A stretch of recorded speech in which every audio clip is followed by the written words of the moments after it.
Good evening, everyone. Ah, wrong button.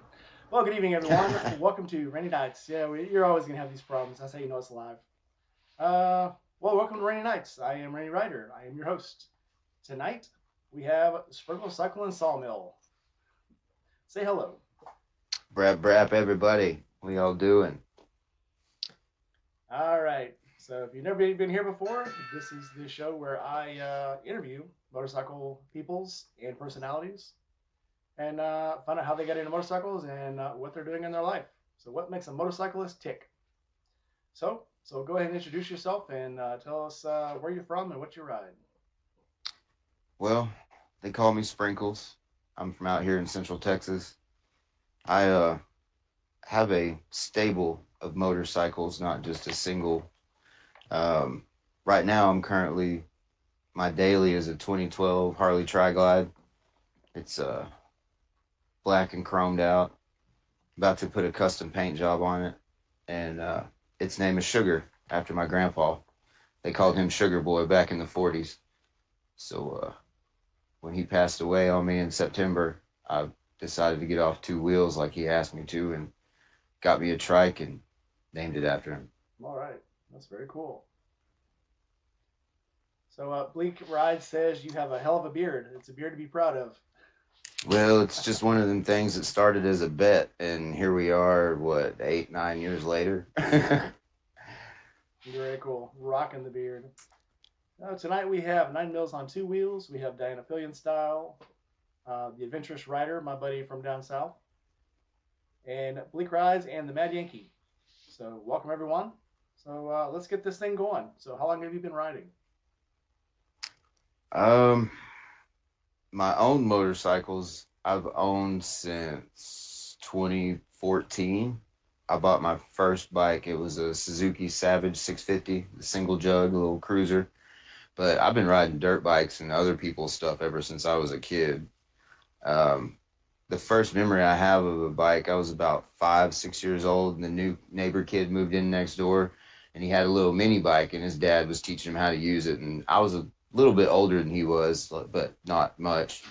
And he was teaching him how to go around on it and everything in the backyard. And they, for whatever reason, let me on it. And first thing, dude, out the gate, whiskey throttle, whap, right into the fence, through it.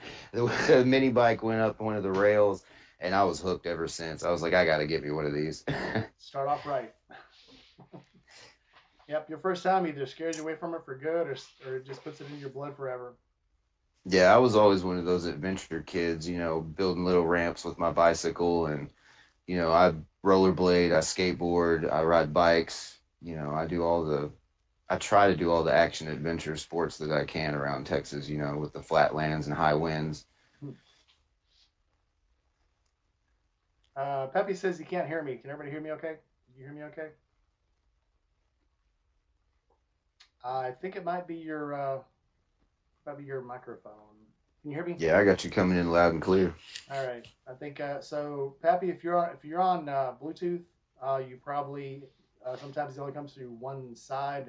It blocks it. So if anybody else can't hear me in the comments, just chime in. Let's see. Yeah. All right. Well, I guess I'll just try to speak louder then.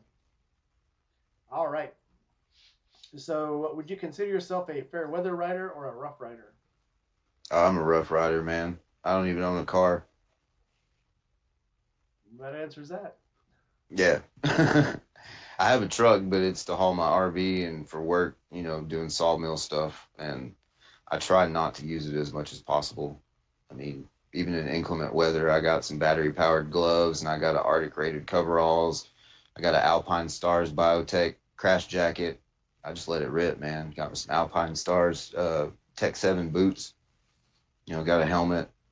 Nothing real special. It's one of the ILM, I think, but it's got a bunch of Brap Star stickers and Black Label Society and Weems Motor Co.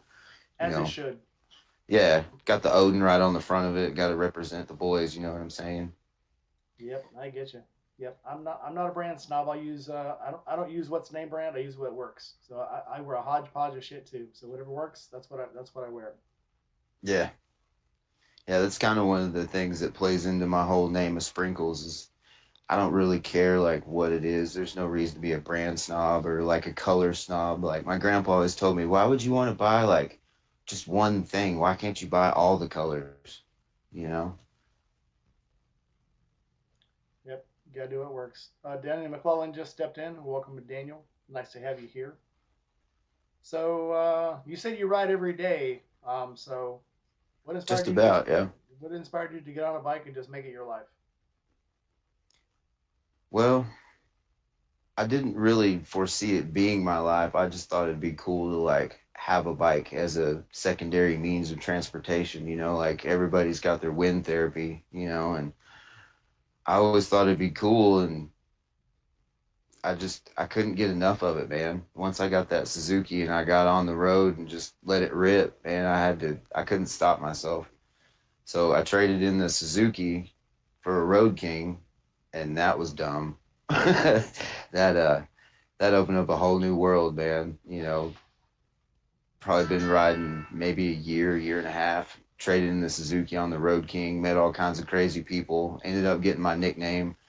You know, everybody used to call me Wilson because that's my last name. My name's Christopher Wilson, but everybody called me Wilson, like the volleyball or the guy from Home Improvement, Yep. or Mr. Wilson from Dennis the Menace. And I'd always tell people that's my grandpa, and he don't like that either. But I always went with that, and then these guys, we went riding one day, and we go to this donut shop, and I see it off in the distance. It's like perfect donut with the pink frosting and sprinkles on it, just like the Simpsons. The Simpsons, yeah. So I'm like, hey, everybody, pull over. We're going over here and we're getting some donuts, right? So like 10 of us roll up into this donut shop, and it's just us and the lady that's running it. And I'm looking in the big old deli shelves and everything, and I'm like, where's the pink with sprinkles? Like, they have it on the sign. It's painted on the window. When you walk in, it's painted on the wall. It's on the cups and everything. So I'm like, oh yeah, this is gonna be great. So I'm like third or fourth in line, and she gets to me and she's like, all right, what do you want? I'm like, 2 pink with sprinkles. She's like, we don't have no pink. I'm like, what? What do you mean? She's like, look, we don't have no pink. We don't never had no pink, and we're not gonna get no pink. We have chocolate, we have yellow, we have white. What do you want? I'm like, well, I don't want nothing. I'm leaving. So all my buddies start cracking up, and they're like, this guy, just get chocolate or something. I'm like, no, dude, I came in here for pink. They're everywhere.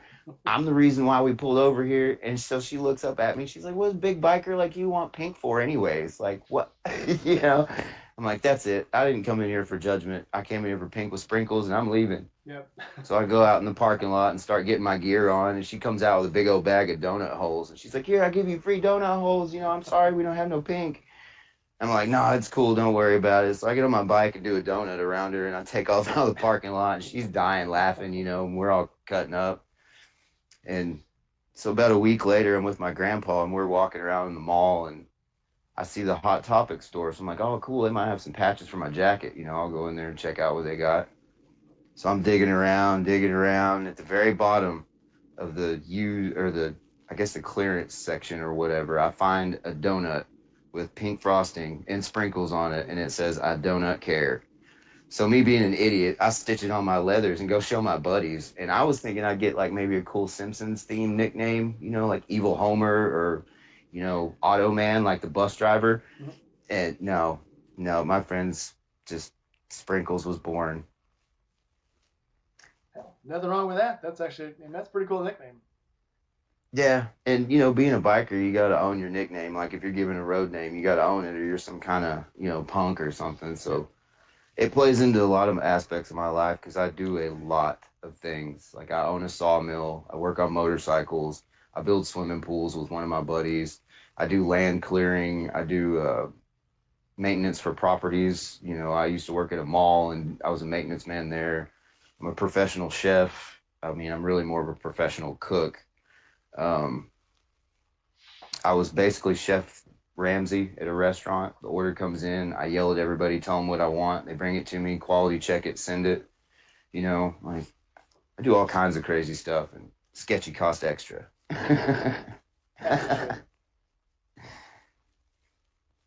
So let's see, what's next? Would you rather do a solo ride or a group ride? So obviously you ride in a group, but Well, I prefer solo rides.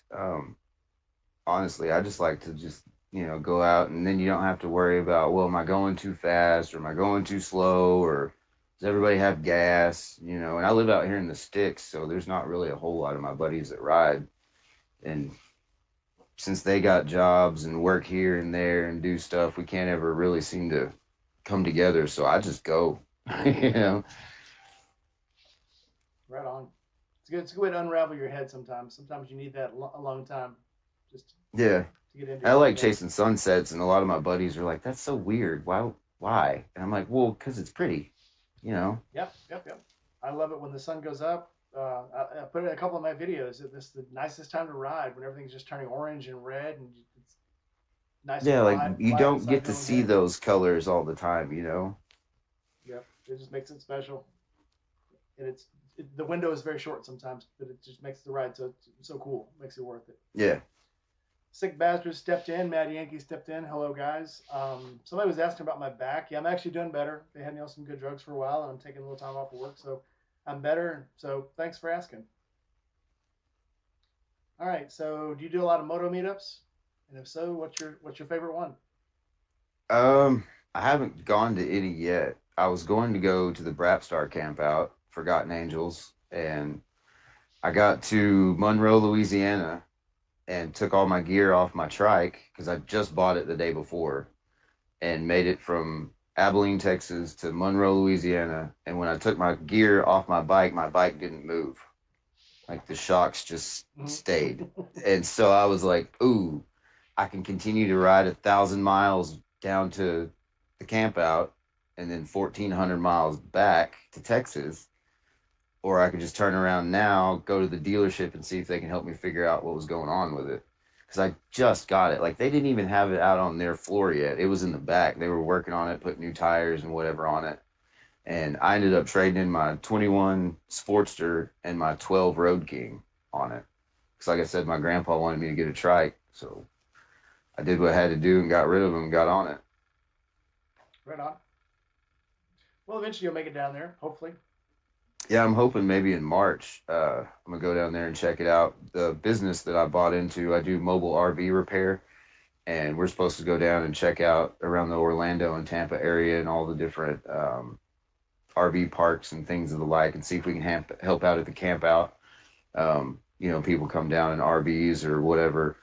I'm gonna try to get a hold of Mr. Sandoval if he comes down. I think he's a really cool guy. Me and him have talked a couple of times, and see if we can't help him out at his campground as well. But I'd like to talk to him in person about that. I like the face to face, shake your hand kind of deals. You know what I mean? Yeah, very cool. Very cool. They'll probably appreciate that. Everybody will. Yeah. Yeah, the camp Yeah, out. they're. Camp out's cool because you can always there's always somebody to help.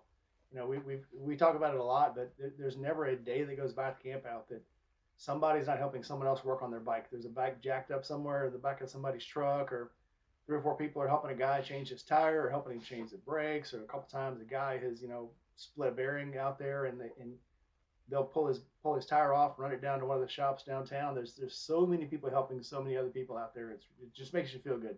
Makes you feel Yeah. good to be part of it. And I want to turn wrenches next to 1-800 Ask Shelby and Mr. Shade Tree, man. That'd be so rad. So Those guys are awesome. I've got a thing going this time. So I'm a mechanic in my professional life. So this time I talked to Shay about having a maintenance team out there. So when things break, like this last time we had, the generator wasn't coming on for the shower, the toilets were backing up, somebody knocked a pipe off one time. So there's always something mechanical to do out there. So instead of, Shelby having to do it all out there, or Shep, we're going to have a volunteer list of people who know mechanical things and, handyman things that she can call to. Hey, this is broke, this is broke, this is broke, this won't start. So if you come out for March, man, that obviously will be a thing we're doing out there. Yeah, I've been telling Kyle ever since the first one. Me and him talk all the time on Instagram because for whatever reason I cannot get it out of my head to call him Kyle like Cartman does on South Park. And so every time we talk, he's like, man, you got to come down. You got to help us out. We got all kinds of stuff you can do, And I'm like, well, what about the alligator in the tank? And he's like, no, well, maybe. They pulled one of the alligators. The other one I think is still small, but They removed one. I want to say it was about a year ago. I think it was the weekend right before the wedding. They pulled the alligator out. Yeah. But there's still one out there. But again, if you don't mess with him, he won't mess with you. Not a Right. bad thing. Yeah, and they are delicious. They are delicious. I've never been. So we went somewhere this last time and had gator, and it was like one of the um, wasn't one of the good places. It was one of the more commercial touristy places, and it was horrible. Oh, that So sucks. I grew up in Louisiana, and there was gator everywhere. And the people there know how to cook it. It's not like something they're Yeah. cooking. They're not buying it from some meat vendor. They're buying it from some dude named Bob. They went gator hunting Friday night and had some, and they went and picked it up. So Yeah, and it's you're a huge not eating difference. gator nuggies that you don't know what part of the gator it actually is, Yep, it might be the toenails for all you know. Yeah. Let's see what we got. All right. So Mad Yankee says he likes sprinkles on his maple frosted donuts. Damn it! And yeah, you like what you like. People give me shit. So uh, like with coffee, there's wake up coffee that you're going to drink black and maybe put a little sugar in it. And then there's that Sunday Right. morning coffee when you're out that I just want to get some good coffee and enjoy it. You're going to you might put some creamer in it, you might get some vanilla flavor in it because that's what you like, you know. And Right. damn everybody else, you like what you like. And if you like it, who cares what anybody else thinks? Well, just the other day, I was at the Harley shop and I got new tires on my trike, and this older man was there. He was probably late 50s, early 60s. He could have even been in his early 70s. He was a pretty old looking fella. And I was talking to my buddy, and he was laughing at me, and he was like, "All right, Sprinkles, we'll catch you later, man." I was like, "All right, dude." And so the old man turns around and he's like, "Sprinkles, you you let people call you that?" And he starts laughing. I'm like, "Well, yeah, dude, you're laughing. You're welcome for having a good day now." Like, Yeah, too cool.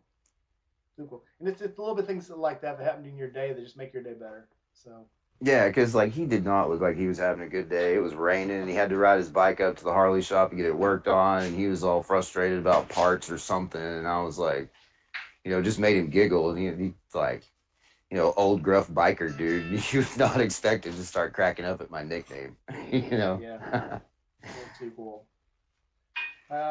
Moving on, let's see. What's your favorite place you've ever ridden to? Um, so far, I would say to Louisiana was pretty cool. Like right when you hit the past Dallas and you're getting towards Tyler, and then like the trees go from like 20 foot to like 40 foot, and it's like just right there. That's the best part of it. The transition into the tall trees, and Yeah, it just smells better, and I don't know, it's just got a real cool vibe to it. Because I lived around a lake for about 10 years, and just have that real kickback, kind of Florida style vibe or whatever you want to call it. yeah. The southern thing, I dig it. 9 Mil says his nickname used to be Molly, short for Molly Hatchet. Yeah, he We're gonna knows have the deal. we're gonna have to talk about that in the next camp out because that sounds like a good story.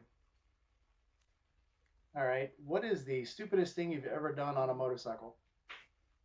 Ooh, probably get stuck in traffic in Dallas when my shocks blew out. That was sketch.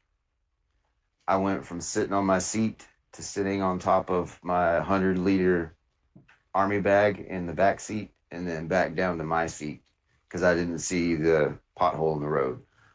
And I had a big old jacked up truck in front of me. So all he did was like, and go over it. I'm like, oh, it's nothing. Then I hit it and I went, boom. Oh, Yeah, God. it never fails. The puddle you think is like an inch deep ends up being 5 or 6 inches deep. Then that's just the way, Yeah. and it's perfectly hidden. I think we have all Yeah. And I done thought that. I broke my bike. Like, I thought I was done for. So would that also be the scariest moment on a bike, or do you have another one? No, the sketchiest moment on a bike was I was on my Sportster not too long ago, and I'm cruising out towards Abilene, and we had like, I don't know, 30, 40 mile an hour winds that day. And it's like, it's called cross plains because it's the cross between the hill country and the plains. So it's kind of wooded. It's kind of got some barren spots, and I'm cruising along down the highway, and I didn't have any of my gear on, didn't have a helmet on. I just had like my cowboy boots and bandana and shades, and I'm just cruising down the road, and I hit this spot where the trees stop and the like gate opens up, and it just blew me all the way over into the other lane. And there is a semi coming at me. I missed him by probably 5, 6 yards. It just right back into the other lane. So that was the sketchiest thing. Because, like, you don't see it coming, and I don't even weigh 200 pounds soaking wet. So I'm just, got my ape hangers and cruising along, and then, like, oh. There are moments in your life that, especially on a motorcycle, that you realize angels are a real thing, and they're Yes. watching out for you. Yes, they are. That had to have been my grandma or my dad for that one. Shoot, yeah. Well, glad to have you still around. Yeah, man. Thanks. All right. I still got a whole bunch of crazy stuff I got to do, but If anybody in the comments or anybody in the chat has some questions for us, throw them down. So we will take any question you've got. Yeah, I know a little about a lot, so just fire away, man. What's been your favorite part of riding motorcycles?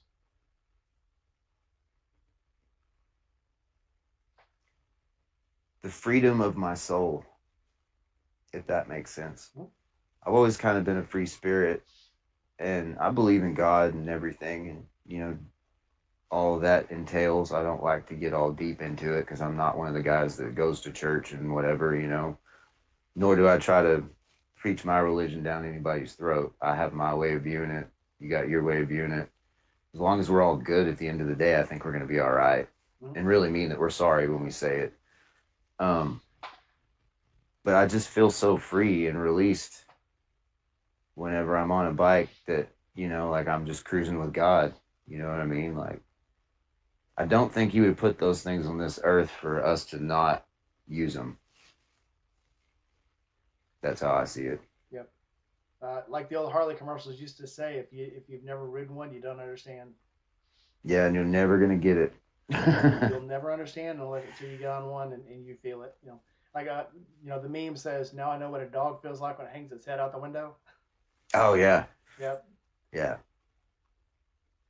Yeah, and every time I'm like in my truck or in a car or something, I'm always like got the window all the way down.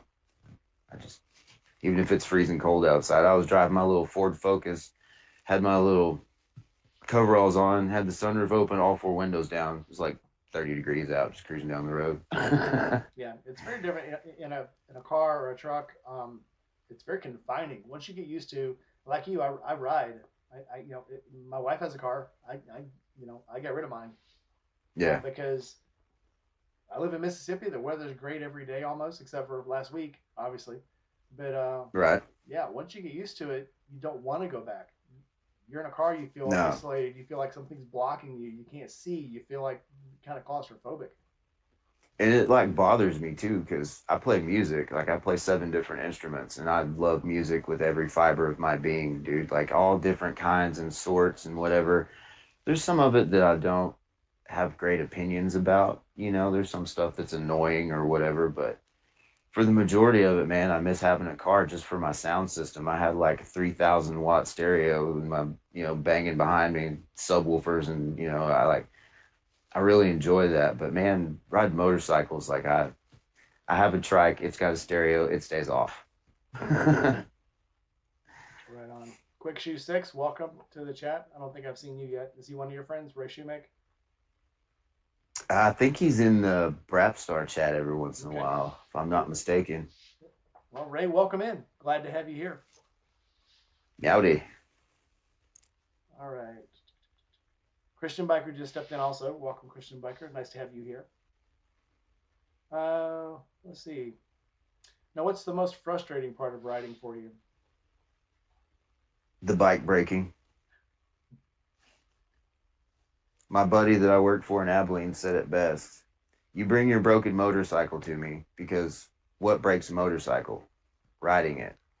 So you bring it to me. I fix it. What's the first thing you're going to want to do after I give you your motorcycle back that's fixed? Ride it. You're going to go ride it, and it's going to break, and it's a vicious cycle. Hi, welcome to my shop, Vicious Cycles.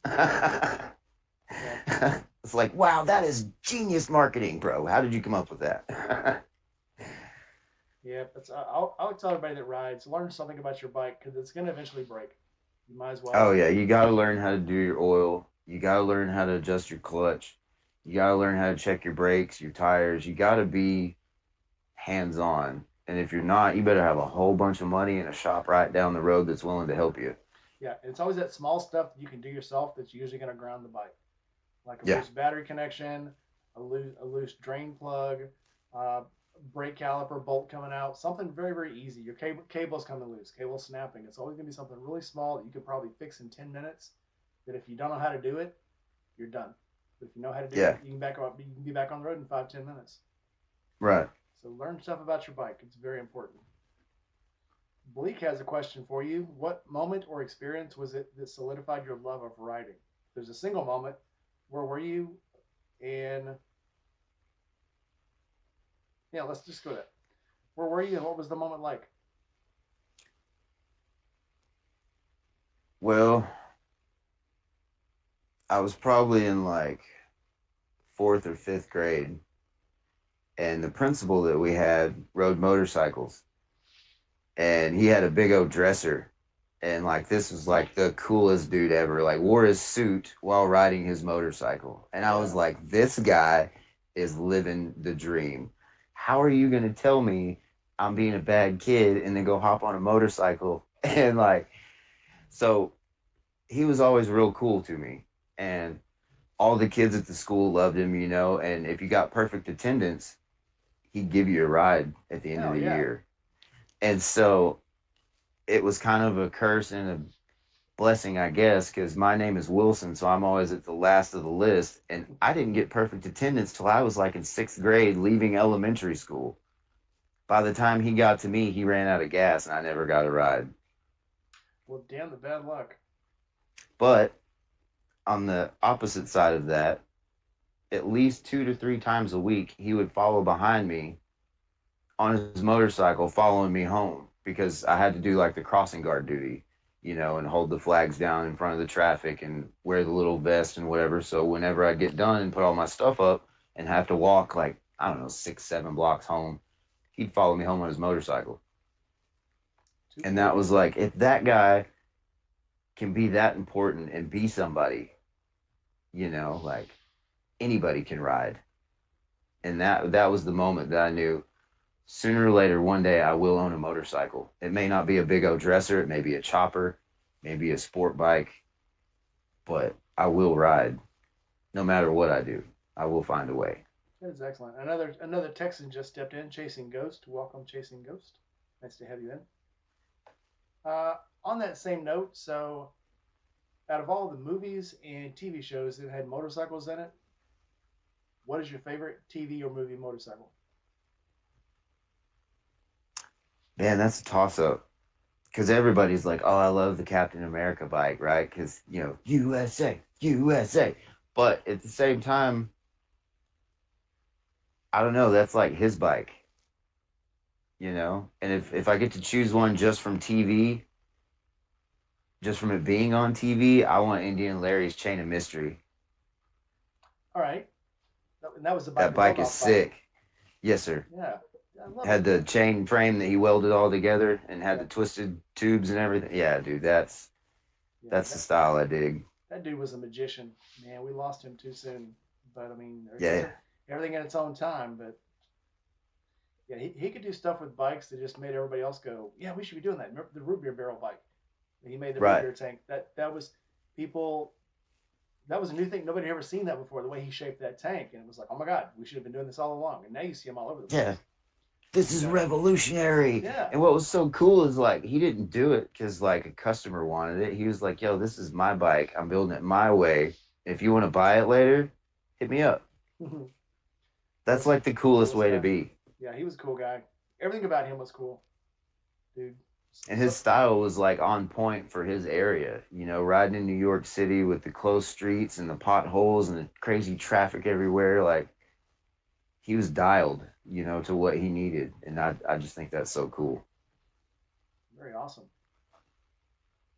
9 Mills wants to know who's going to the Alamo with him. I guess 9 Mills is making an Alamo trip. Alamo run, huh? Alamo Don't run. pull a Aussie 9 mils. You know, the Aussie couldn't go back for a long, long time because he peed on the corner of the Alamo. So I respect. Yeah, too cool. I remember when I was probably 5 or 6. People were throwing pennies off the San Jacinto Monument because the rumor was you could throw one off and when it hit the concrete, it would just splatter into a puddle. And so they Oh had to yeah, actually put barricades up around the top of the San Jacinto Monument because people were trying to throw pennies off the top of it. yeah. It's crazy. So don't throw pennies off the monuments either. So here we are into a new year. What do you got planned for this year? Where are you going? Where are you riding to? What are you getting involved in? Well, with the passing of my grandpa, I'm trying to get my ranch dialed in because I was going to open up a campground similar to Mr. Sandoval and have free camping for all military veterans, for all branches, even National Guard, Coast Guard. All those guys gave a lot to help us and protect us. And I feel like I can let you at least have a little bit of my acreage to spend the night or a couple of nights and party with me. You know what I mean? Oh yeah, I'm all Um, for it. but the county and the water people and everybody, we don't really have the volume of water to maintain and stabilize that type of facility, similar to Mr. Sandoval's, where you have RV hookups and, like a washroom and restrooms and all that kind of stuff. Because I'm pretty far out in the middle of nowhere. Um, so I'm still going to offer wild camping for all the military that show up. Um, hit me up on the DMs on Instagram. You can find me Sprinkle Cycles. Just hit me up. I'll come find you in either Cross Plains or Brownwood, kind of show you around the area, and we can go out to the ranch and we'll pick you out a little spot. I'll weed eat it for you or whatever, clean it up best I can. And, hang out around the campfire, tell some stories.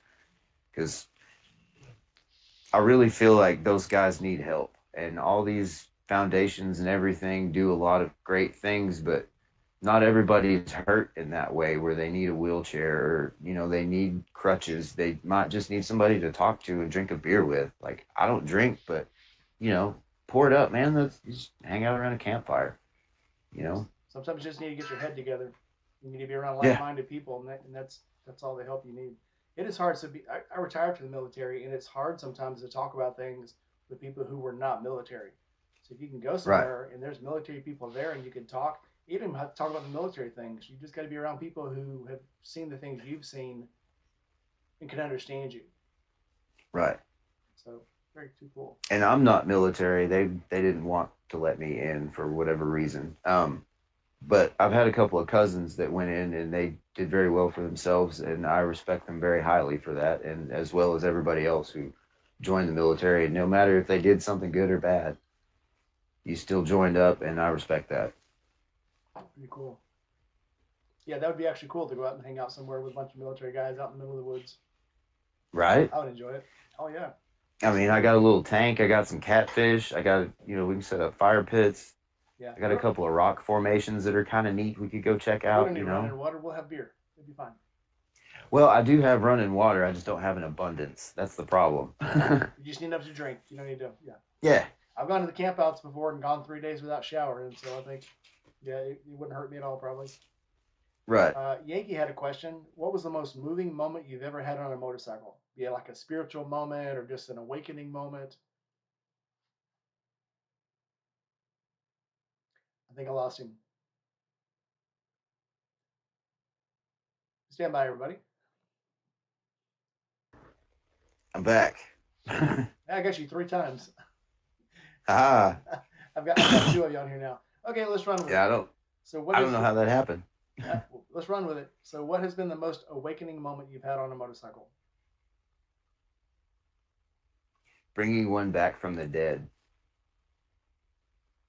Okay, tell us all about I it. think that's really awesome to just take something that someone's like, man, I don't know what's wrong with it. I haven't rode it in forever. The gas tank's corroded. The carburetor's corroded. I don't know where the battery is. Who knows if it's got keys or a title? Can you help me out? And you go through the process and you do all the cleaning, you take everything apart, you make sure everything's good, replace it if need be. And that feeling you get when you fire it up, there's no explanation or words that can, for me anyways, can explain how I feel when that happens. The the bearded mechanic, I think he pretty well has got it dialed in whenever he gets one fired up, and he's just so happy. You know, Mr. Craig, he's just like, let's go. I can't.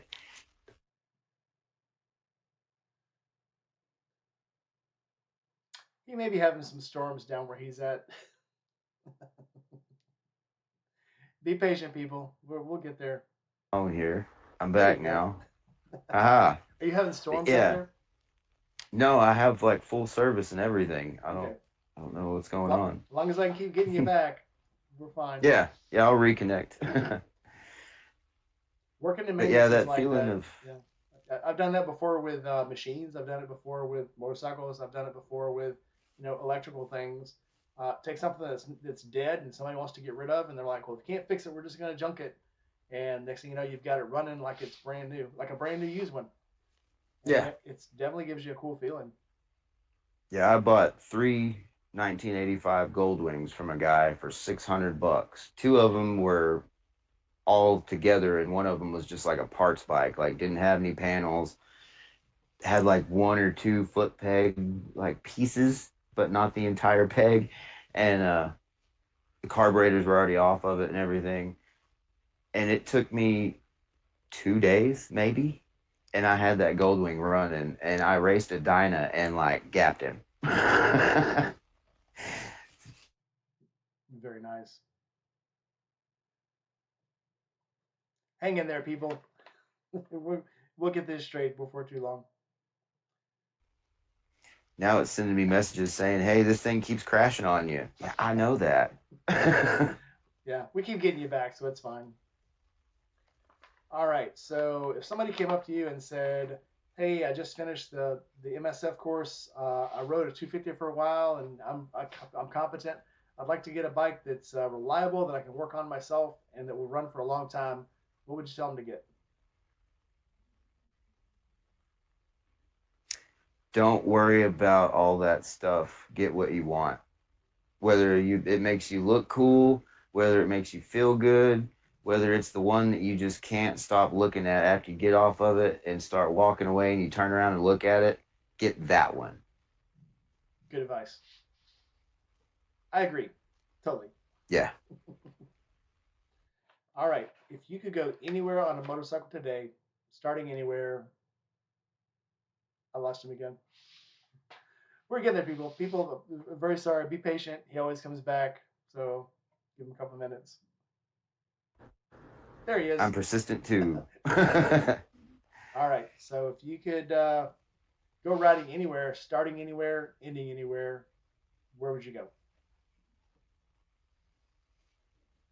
I want to go check out Alaska. My grandpa went to all the states, including Hawaii, but he never made it up to Alaska. And he said that he kind of regretted never making it there. So I think it'd be pretty sweet to start here on a chopper, make it to at least the border, and then turn around and come back. And just do it on a chopper just because, hell yeah, brother. Yeah, no other reason. Choppers rule. That's it. Yeah. So my little group, we're talking about going to Alaska, and I started mapping the roads. You're in Canada for a really long time before you get to Alaska. Oh yeah, it's like driving through Texas. That place is huge. Yeah. Oh yeah. Yep. I tell everybody, so when you're in Orange, Texas, you're closer to the Atlantic Ocean than you are to the other side of Texas. And when you're in El Paso, you're closer to Los Angeles, California than you are the other side of Texas. Texas is a huge ass state. Yeah. That's some acres. So. Yeah, and I live pretty close to the geographical center of it. I'm like an hour and 20 minutes north of the actual geographical dead center, like landmarker of central Texas. Very cool. Yeah, I used to have to drive by the marker every day when I was going to work to build swimming pools. So I finally stopped one day and was like, what does this thing say? And that's what it was. Yeah. Yeah, a guy built a wooden map of Texas to the exact like scale dimensions and all the river cutouts and everything, and he set it on a spike, and wherever it finally balanced at, that was the geographical center of it, since the earth is curved. they couldn't do it flat. That's what my grandpa told me. If your But yeah, I used grandpa to drive told you, it by it must be often. true. Hey man, that guy ain't steered me wrong yet. I believe everything my grandpa ever told me. Yeah, yeah. I remember when you pass San Antonio, heading towards El Paso, there used to be a sign that says "Next gas stop, 127 miles," and That is accurate. you would really have to. I'm sure that they probably put a Buc-ee's there now, but Oh yeah, yeah. I remember you used to. We used to play games. We'd have the kids in the car, and we're heading out towards El Paso, and we would play. Normally, you could say, a license plate game or a colored car game. We were playing Name the Roadkill because there was so much Yeah. roadkill between San Antonio and El Paso. There's like that's all there is. Now Yeah. I guess there's a little more traffic, but back then, man, there was nothing. It No, was barren it's desert, this. It's the same. There's still a lot of roadkill. and that's the first place I ever saw a tumbleweed rolling across the road in real life was on the way to El Paso from San Antonio. It Those is things are kind of surreal, aren't they? it is weird. Yeah, it makes you feel weird when you see those, but makes you feel like you're in a live western. Yeah. All right, next question. You guys got some questions? Go ahead and throw them down in the comments. A Christian Biker's asking how my vertebrae is. It's getting better. I feel, it still hurts, but I feel no pain. Rolling along. Have you inspired anyone to ride or wrench on their own motorcycle? God, I hope so. I mean, I don't I don't really know if I've actually like inspired anybody to, but I do get advice from people or give people advice here and there, and some people I'd never thought would even be on a motorcycle. My friend used to ride dirt bikes with me all the time, and his brother a long time ago got killed on a motorcycle, and he was kind of against them. He was fine with dirt bikes because they're a lot slower, and crash in the dirt, and it doesn't hurt that bad. And I understood his concerns, and I got my motorcycle, and I went out there a few times, and he decided, man, let me try it, because like I've been on a motorcycle before, but after my brother passed, I just something wasn't allowing me to let that go. And one day, man, he hit me up and was like, "Hey, I found a guy in DFW area that's gonna trade me my 450 Yamaha for a Harley." I was like, "Do what now?" He was like, "Yeah, I need you to come with me to come check it out." And I'm like, "Bet, let's go. Get in the truck right now. Let's go." So we get up there, and the guy pulls up on a tow truck, like flatbed tow truck, and he's got it strapped down and everything. So we unload it. He fires it up, drives it around. My buddy fires up his dirt bike and drives it around. We do the deal. They exchanged a couple $100 or something different for the price, and we go load it in the back of my truck. And the guy with the tow truck's like, "You're not gonna ride it home? There's nothing wrong with it." My buddy looks at me and he's like, "Well, let it rip." That's all he had to say, man. Give me the keys. So I took off, blasting down the highway, and we get cruising along and pull over to gas station. He's like, "What's wrong, man? What's wrong?" And I'm like, "Dude, you just got a sick bike." Like, this is too cool. I've never seen anybody like swap a dirt bike for a Harley before. This thing's rowdy.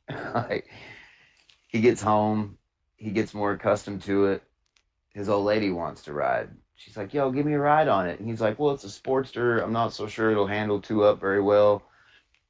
So somehow he comes to me and he's like, "Man, I don't know what to do. Like, do I beef up my shocks, or do I like fix my seating, or like how do I fix it so me and her can go cruise?" And I'm like, "Well, I can tell you something that'll fix it real easy. Put her on the seat and let her drive it. She can ride dirt bikes." That that day he lost his motorcycle. And so like I kind of feel I helped that progress, but as far as people turning wrenches and stuff, I don't know that I've actually helped anybody. I want to, If they can see my stupid self fix motorcycles, surely you can do it. Yeah, everybody Just like starts Shade Tree, somewhere. like we're not licensed by any means or went to schooling to do any of this stuff. I'm a heavy equipment mechanic by trade. If I can rebuild a bulldozer or a backhoe without a piece of paper that says I can do it, I can probably fix your motorcycle. Guaranteed. Yep. Yeah. We all seen like Shade Tree back 3 or 4 years ago. His welding was atrocious. like bubblegum. Yeah, And look at him now, man. He machines his own parts sometimes. He can weld with the best of them. So everybody yeah, starts somewhere, and you just move up from there. There's no need to. exactly. Nothing's gonna hold you back but fear. Once you start, Yeah. once you get that feeling like you can do it, then you can do it. You're over it. And I'm curious enough to take something apart, and I'm skilled enough to put it back together, and I'm smart enough to hide the extra parts from the boss man. Put them in a box. Show them. Yeah, you didn't see nothing. Yeah, every mechanic has a box full of extra bolts and nuts that came from somewhere. Mm-hmm.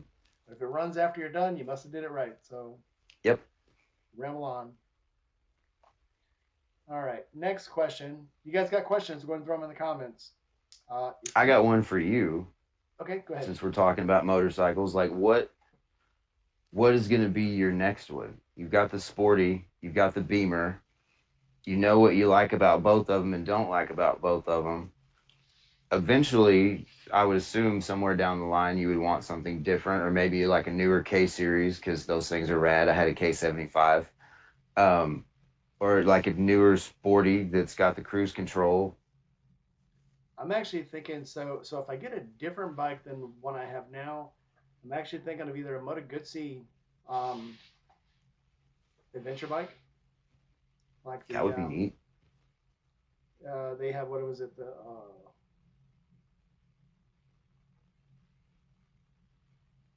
can't remember what the designation on it, but it's basically a 900cc adventure bike, and it's a really cool bike. I got to go up to Ohio last year and test drive 3 Moto Guzzis. So that's what I'm looking at now is an adventure bike. If I don't get the adventure bike, then part of what I'm going to do is trade the K bike for an R18. But I want to ride an R18 first because I've heard people say they're awesome and they're majestic and they're fantastic. And I've heard people say that they're too clunky, they're too big, can't lean them, whatever. But I mean, again, that all comes down to the rider. You know, how are you going to drive that bike? So somebody that doesn't drive like I do may hate that bike. Somebody that drives like I do may love that bike. So you just got to put your own butt in it. Like you were saying, you got to put your butt on it and ride it to see if it's for you. Because Yeah, a bike that's good for me may not be good for you. So I'm just going to put my butt in the saddle and see how it runs. But it'll either be one of those. So it'll either be a that's Moto cool. Guzzi Adventure or it'll be that R18. That's cool.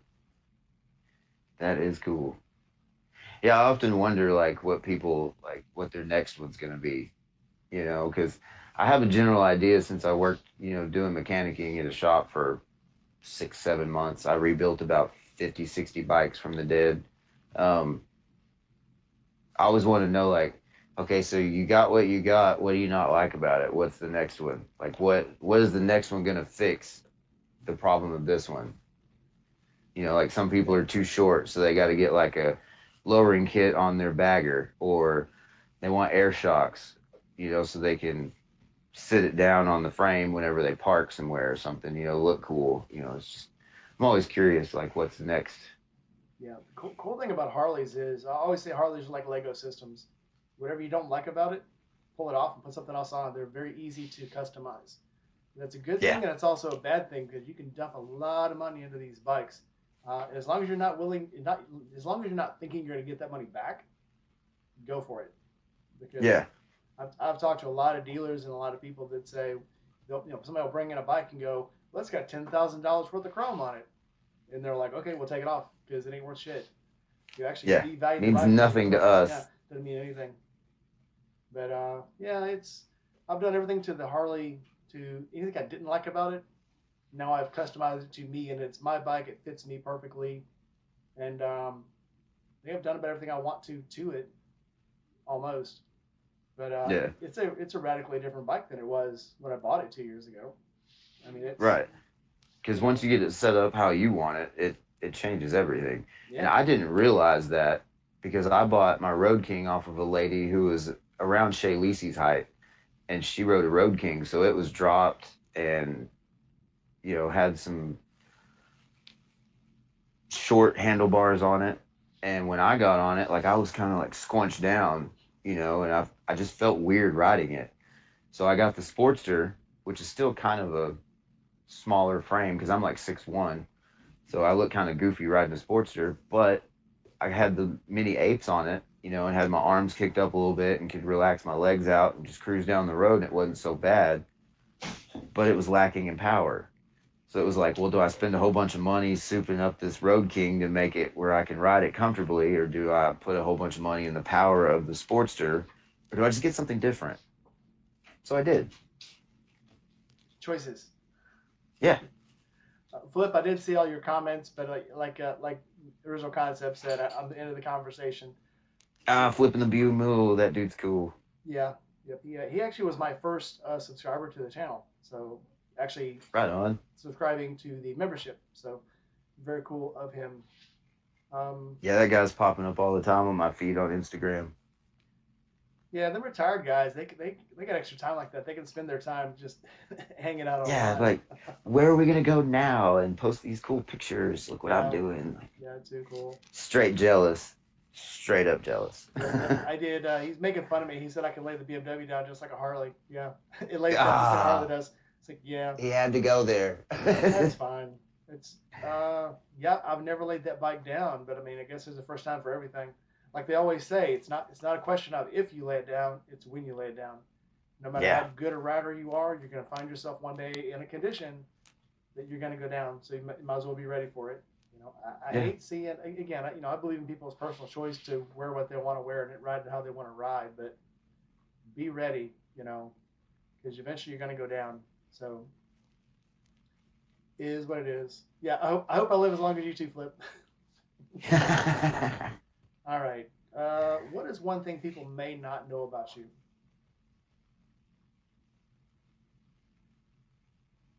I really enjoy life. And a lot of people don't know that because, you know, I'm a heavy metal dude. I got long hair. You know, I'm wearing skulls all over my shirt. You know, like, I'm into death metal and deathcore and stuff. And, you know, like, I wear skulls on my jacket. I've got a big, like, holographic one on the back of my leathers, you know. It's just, I just really love life, man. Like, there's not a whole lot better than just waking up every day, going outside, fresh air, birds. Just dig it. Yep, this is one of my best times. You go in the morning when nobody else is awake, sit on your back porch and listen to the birds scream at each other. Yeah. Something very spiritual about it. Yeah, and since I'm out on the ranch, I got a couple of little wild animals running around. I got a rabbit out there. I got a little armadillo I nicknamed Rat Finkadillo. You know, he runs around and does laundry with me when I'm up by the fence doing laundry out of the back of my truck with my generator. He hangs out with me, you know. Too cool. Too cool. I have not seen an armadillo in a very long time. All the ones I usually see out here in Texas are upside down drinking a beer, so it's cool to see one alive. Yeah, I moved around a lot. So obviously I grew up in Texas and Louisiana, as close to the Gulf of Mexico as you can get. But once I left and joined the military, it was like I tried to come back for a little bit, but you just like they said, you can really never go home. I'll probably try again in another 10 years and try to get back to Texas, but we'll see. But it's weird the things you forget about, until somebody says something like you mentioned armadillos, and it's like, man, I haven't even thought about armadillos in probably 10 years. Yeah. Too neat. Let's make sure there's no more questions in the comments. All right. So, living or dead, who is one person that you would like to ride motorcycles with? Dimebag Daryl. That's a name from the past. He's been gone for a while. Yeah, man. I've always admired that guy. His birthday's the day after mine, and he was just like the coolest guitar player I've ever heard. With all the wild, crazy whammy bar stuff he was doing and the effects, and like you hear his interviews, and he's like just the most genuine, nice person. And you hear that about like him and his brother from all the rock stars. Like, yeah, man, we met Pantera and they're hardcore, but like we got to talk to him backstage. They're like the nicest guys. Like, he gave me his beer. Yeah. And they're just those kind of dudes. And I got to briefly meet him at a gas station, but we never really got to hang out. But I got to meet Vinnie Paul also after a concert, and we got to hang out for like 45 minutes and talk drums, and he autographed my arm, and I got it tattooed. nice. And I just think it'd be cool to hang out with both of them, you know, and like go ride motorcycles together. I think he'd really enjoy it. Too cool. All right. If you could buy any bike right now, but you had to own it for the rest of your life, you wouldn't have to buy. Wouldn't have to ride it every day, but you'd have to own it for the rest of your life. What motorcycle would it be? Anything with a kickstart. I'm in that problem right now. I don't have electricity out of my ranch except for my solar generators and my generator that runs my RV. So battery tenders are completely out. That puts a large chunk of the market out of my range. Yep. And so if I could get anything with a kickstart, I'd want that. I have not owned a kickstart motorcycle in probably 20 years. I had a kickstart Kawasaki in 1988. That's the last time I had a kickstart motorcycle. And see, now, like, you can get a kickstart kit for your Sportster if you have one of the iron ones, but mine was fuel injected. So even if I would have kept it, like, there wasn't a whole lot I could do with it. And I had so many issues with that thing and the battery, and people told me it was my fault because I didn't keep it on the tender and stuff. And I finally just took the battery out, got a 50 cal ammo can, mounted it on my sissy bar, and then wired it up and put my battery in it. Cut a pair of my flip flops and put it on the lid so it wouldn't arc out and stuff. Did that. Simple, you know.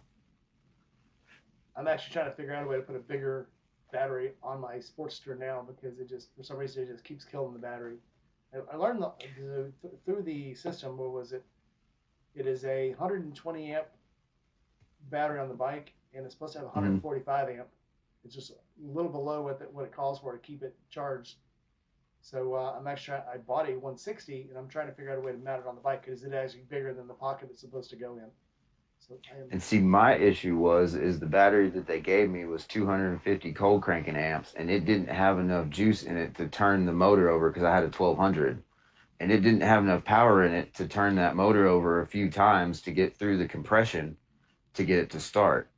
Well, I took the battery off my 1985 Goldwing and put it in that ammo can, and that thing never had an issue after that.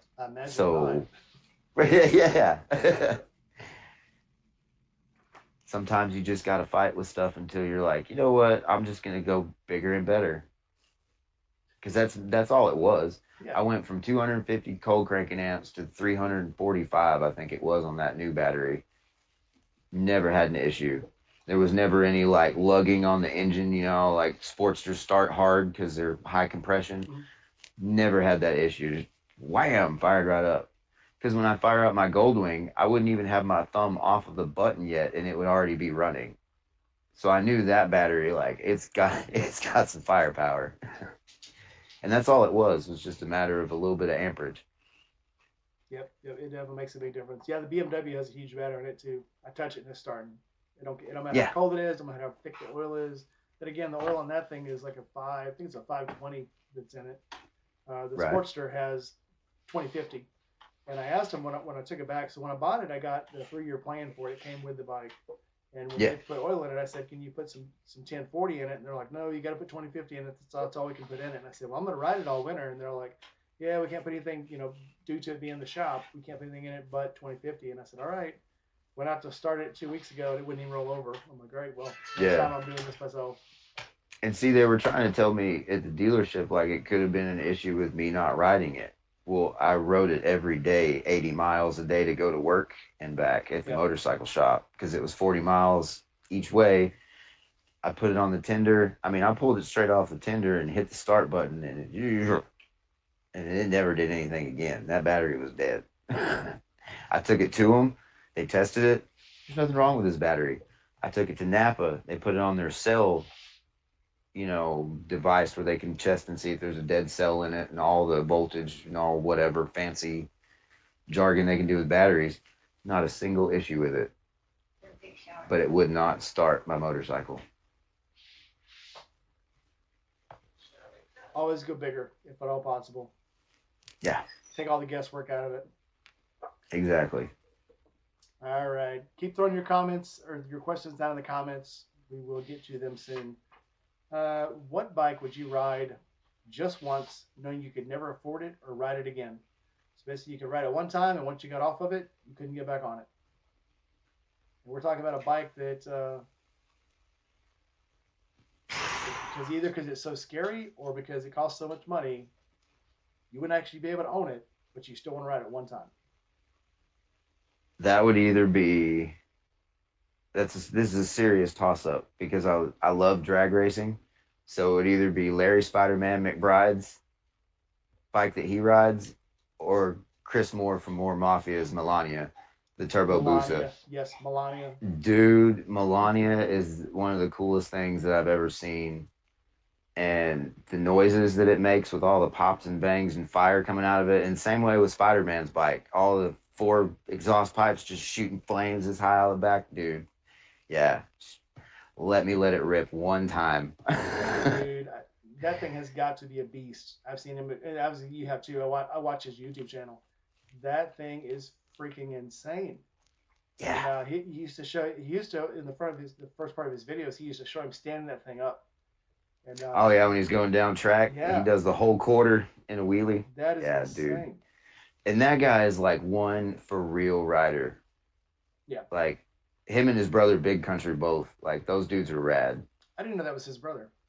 Yeah, Big Country's his little brother. Okay, that makes a lot of sense then. Yeah. All right. Or it might be his big brother. I'm not real sure the dynamic of age there, but yeah, they're brothers. And he gets so excited about motorcycles. He gets so excited about that extra 2 or 3 horsepower and that extra, you know. Yeah, dude, Big Country's fired up. I love it. All right. And even, Chris Moore too, like when he does all of his like dyno tuning and stuff, he's like, well, check it out. If I do this one little trick and do this, trick that, and then he's like, boom, more horsepower. Yeah, and he's good at explaining why. He's good at explaining that fuel map and the acceleration map. And yeah. And when he explains it, you start thinking, well, obviously, manufacturers do it because of EPA standards or whatever. But when they talk about, how the fuel shuts down at like, so and so RPM, or it only allows 20% horsepower or 20% fuel up until this, and it's like, why would they do that? But that's for EPA. They always cut it out when on the XL and D cell, and then he puts in the pops and bangs tune and everything, and I really think that it's cool that he adjusts people's stuff to get them more fuel efficient. Yep. Because like with race cars, the fuel is part of the cooling system. So why does that not transfer over with motorcycles since you only have 2 cylinders? Yeah. But what was the thing I saw? I think it was on one of the side channels. They have a Daytona car and they have a regular car, and it shows a flow of fuel.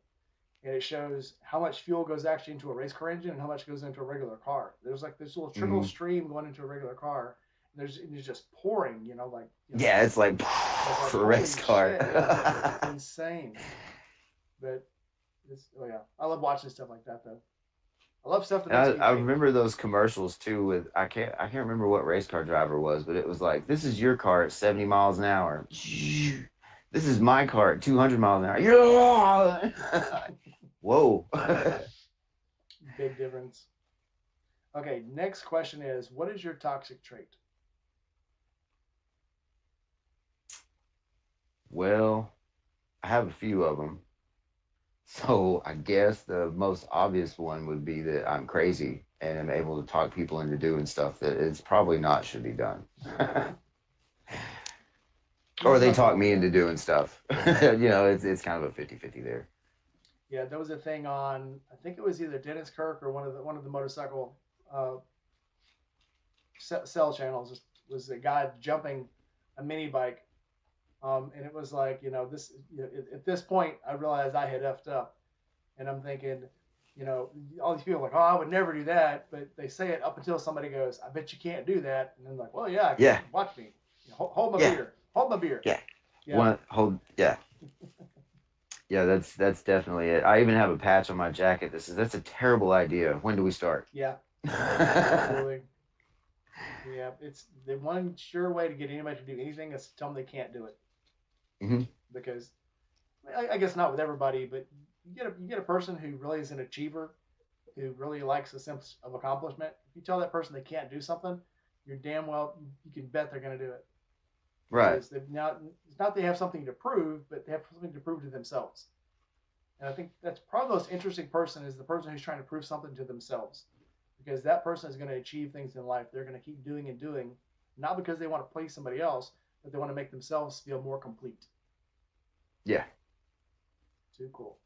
I have one last question for you. What is the one thing that you would never make a road trip without?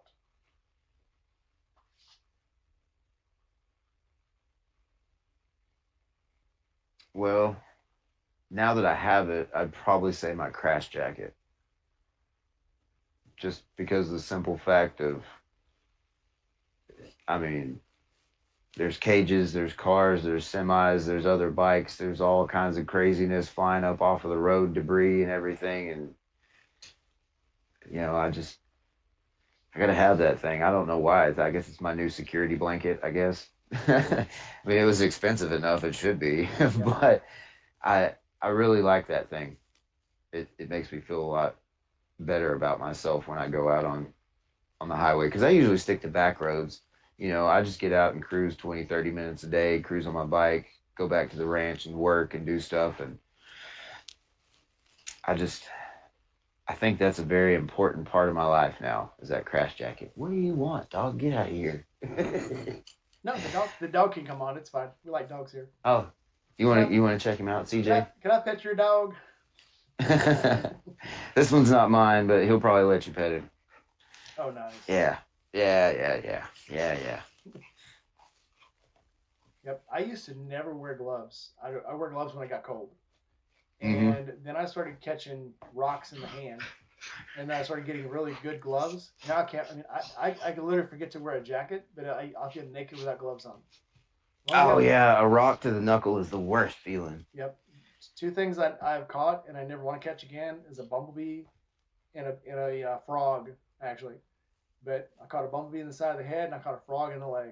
And it's once you realize the softest things, that there can be can hurt you bad. And it's a funny story. I was actually living in Jonesboro, Arkansas, and I did a night shift.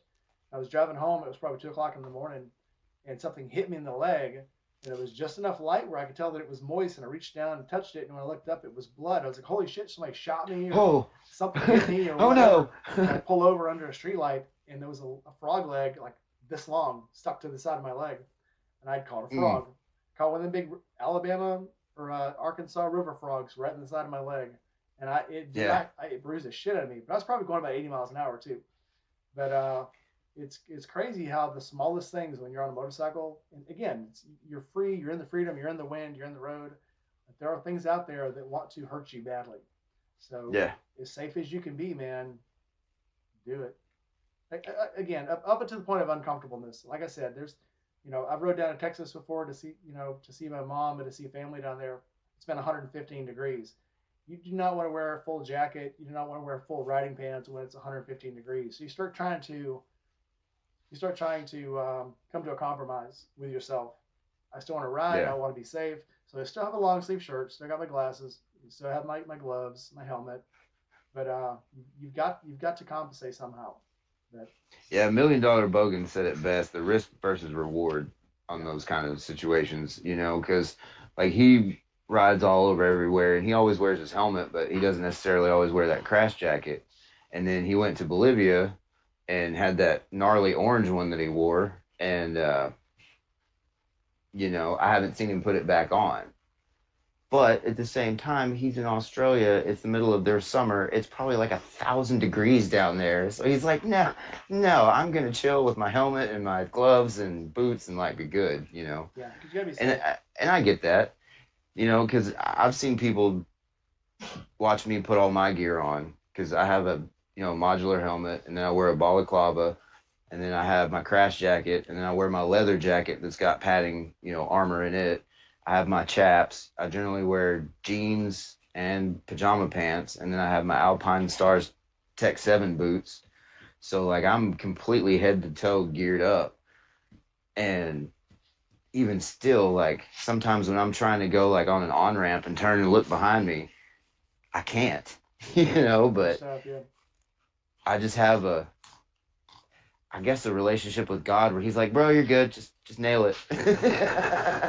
Yeah, sometimes you can have too much stuff on and it actually becomes dangerous because you're just overheating yourself.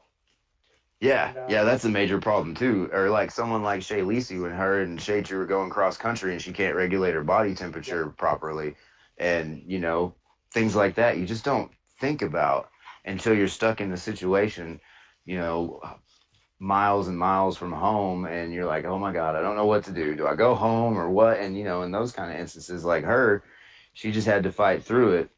And for me, she's my spirit animal. I love that chick. After she, wiped out on her motorcycle out there, weren't they at Croom? Is that how you say that? Yeah, she's come Yeah. very far. Yeah, she whiskey throttled into that tree, dude, and like she got right back up, and then she started going cross country. Dude, Shay Lisi for president. Yeah, but she's talking about overcoming your fears. Absolutely. Yeah. But, yeah, that's one rad little chick, man. She's definitely changed. She's definitely not just a much better rider, but she's just so much more competent. Yeah. And I think once you realize you're not invulnerable, that's when you start making good decisions. Right. So, and I saw a guy the other day on the Jason Momoa stream he's doing now, the on the roam. The dude was a drag racer, and he just run as fast as he could anywhere he went. And he had a crash on the beach and messed up his hands, messed up his arms. He was really in big trouble. That's when you realize, okay, I'm vulnerable. Maybe I should slow it down a little bit now and do things more competently, not just try to kill myself every time I get on this bike. So and see, I have to do that for myself. Yeah, you can still have fun when you get on that bike, but you've got to learn your limits. Yeah, and I have to do that for myself, like put myself in check, like take all the armor off and just ride down the road. Remember, hey, you're still a human and you're squishy. Yeah. And you hit that asphalt real fast and it's not going to be good, bro. So just chill. Because sometimes you get this sense of like invulnerability when you wear all the armor all the time. Like, oh, well, if I crash, I'll just bounce. Like, it'll be fine. Like, no, bro, sometimes you don't. Yeah. My wreck I had, I probably wasn't going 10 miles an hour when the bike fell, but that bike slammed me. Yeah. And it was like, how did I get hurt this bad from falling, just literally just falling from the bike, but it was just so fast.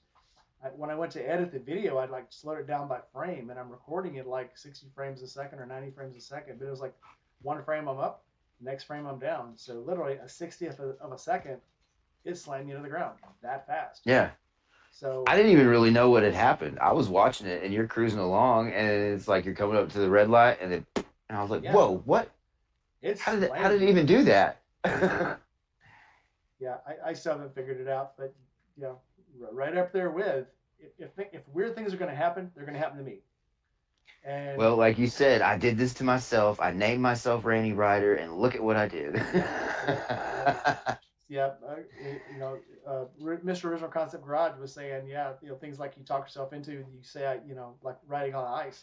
I don't know how many times people asked me last week, oh man, when are you going to start riding again? You're not going to ride in this, are you? Well, I'm not riding this, but once it gets above freezing, I'll start.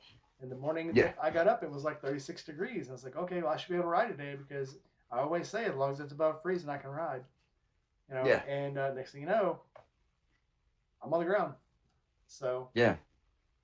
And I had the same kind of incident happen with my Road King. I pulled up in the parking lot at work, and we had one of those caliche parking lots, with the big rocks and stuff.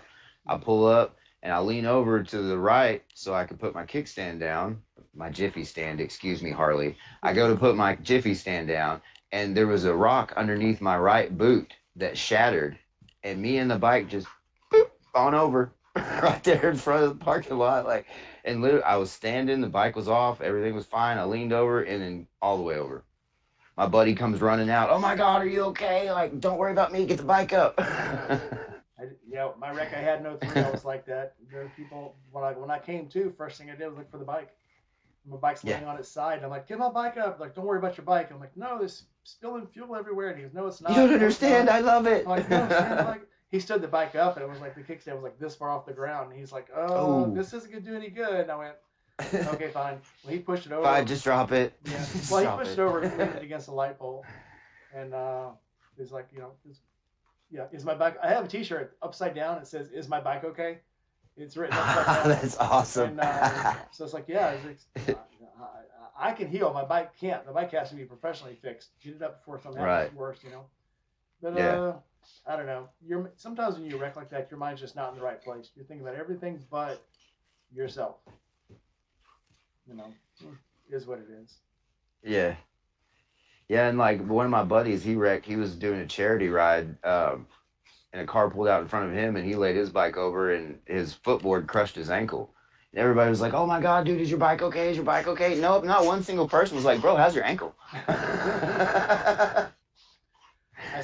I saw an interview with Henry Winkler, and the bike that he had when they first started this series was the old Steve McQueen bike.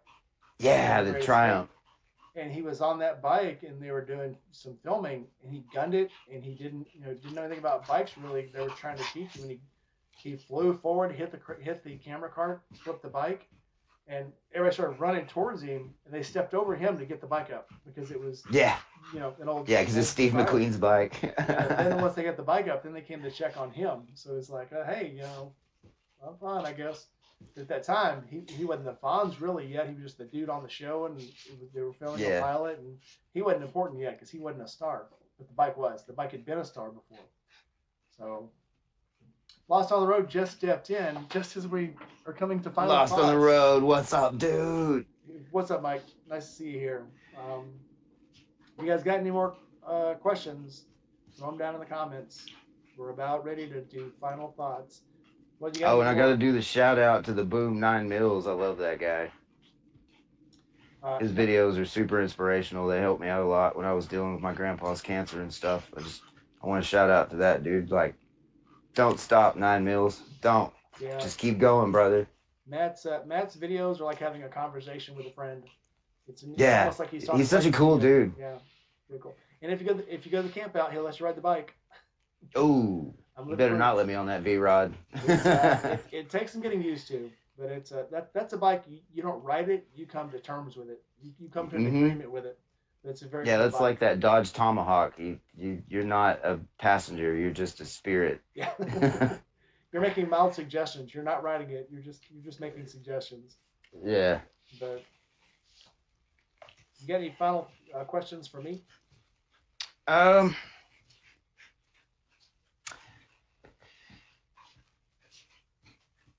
Any plans on doing any serious mods to the Beamer? Like any engine modifications, or do you just like the K series as it sits? I like it as it sits. Because I think they're pretty sweet bikes. Honestly, I mean, every Beamer I've ever rode is just like butter. They're just super smooth, and the suspension's dialed in, and I don't see any reason to soup them up like Harleys, As soon as you get a Harley, you got to do the engine, you got to do the pipes, you got to do the seat, you got to do the handlebars. Like, there's still those guys why can't you just ride? There's still guys that are like, oh, you got to do the tune, you got to do the brand tune on it, you've got to put the Aeropovic exhaust on it. And I'm like, the bike has 168 horsepower. It goes faster than you can really control anyway. If you were to turn off that traction control, there's no way you can control that bike. So there's nothing really you need to do to that bike to make it better. But, people will, if something's available, they want to do it to it, Oh, yeah. So as far as, the bike itself, I put, it's got floorboards on it. I put hand guards on it. I put, the fluffy seat on it, very small mods to it. And I put a better windshield on it. The windshield probably, I put a Pew windshield on it, and that made the biggest difference on how the bike handles. Everybody always talks about how the bike, they say it gets turbulent when it gets to high speed, and it doesn't. The bike is shaped like a canoe. It cuts the wind. But it's so aerodynamic, though, that if you get into what they call dirty wind, it'll actually start trying to weave itself through, kind of like lightning. So I call it the canoe in a rough stream. It'll actually carve itself through dirty airstreams. Oh, kind of. Yeah. Yeah, that's cool. Yeah, you're not really losing control. The bike is going where it needs to go. And right. So, it's trying to find its own path. Yeah. That's cool. So all you got to do is hang on to the bike. It's not going anywhere. And it's not really, it actually is better in the wind than a lot of bikes that have, blunter front ends. Yeah. But the windshield, though, does act as a stabilizer and kind of helps you keep it more stable. But that's it. There's not much you can really do to it. you know. So, Yeah, I often wonder about people like, because some people like I was listening to the Fast Life Garage podcast, and he's like, "Well, I've got this certain kit that I put on every bike that I know is gonna like make it fit right for me," and I'm like, "Man, one of these days it's gonna be cool to get to that, like like where I could find like exactly what I need, no matter what bike I'm on. This is what I need." Would you chill out on my hand over here? Lost on the road's messing with me. He said I can put studded tires on the bike to help me. Like, haha. Hey, nice bike, quit. thanks. Yeah, usually get you some screws and put in the back tire. I've rode that bike through floods, 6-inch. I've actually rode it in the snow a couple times, and it is so stable. I think the problem I had with it was the ice was wet. It was, like I said, it was right above freezing. It was like 36 degrees, and the top layer of ice was melting. And, yeah. It was. I didn't even really see it. Like even after you were like, "Yeah, I'm riding on black ice." Dang it! It's like couldn't even hardly see it. Yeah, it was out of nowhere. What I should have done obviously was got over on the side where there was still a lot of crushed up snow, and I probably could have had better traction. But it just I was in the perfect wrong place at the wrong time, and it just all the miracle conditions. Everything just was a perfect storm, and I took it to the ground. So things happen. Not everything's gonna ever always be in your control. So you gotta accept it sometimes.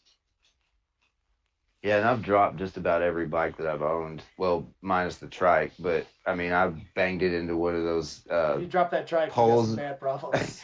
Well, I banged it into one of the poles at the gas pump, and the dude was like, "Bro, it's like you're driving a dually now. You got to watch out for your fenders." And first thing, whang! I was like, "Man, stupid."